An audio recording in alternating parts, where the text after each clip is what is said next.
আসসালামু আলাইকুম। আজকে কয়েক দিনের পর রান্নার রেসিপিটা নিয়ে আসলাম আবার আপনাদের কাছে। তো এখানে আজকে ইফতারে রান্না করছি।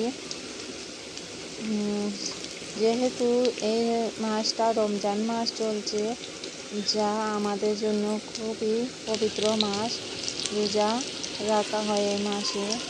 তো আমি ইফতারের জন্য রান্না করছি। এখানে বানাচ্ছি কলার পুর দিয়ে বড়া। এই কলার পুরের বড়াটা খুবই মজা হয় বড়া।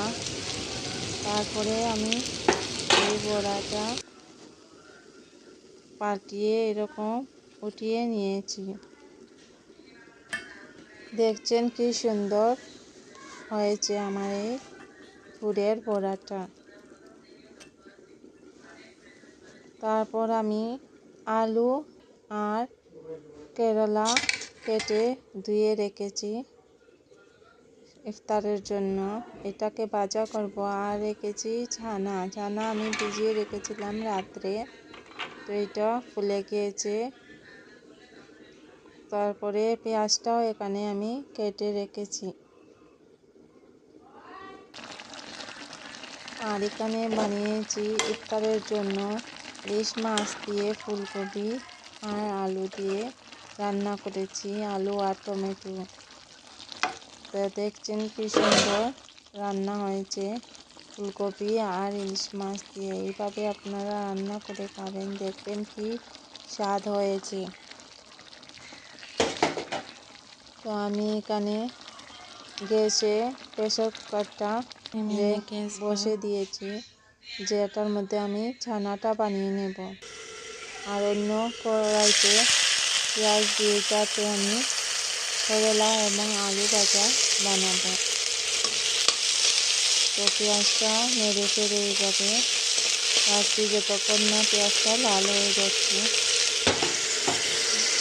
এখানে আমি প্রেসার কুকারে ছানাটা বানানোর জন্য পেঁয়াজ বেড়ে দিয়েছি। আর বাকি মশলাগুলো ঢেলে এটার মধ্যে আমি ছানা বানিয়ে নেব।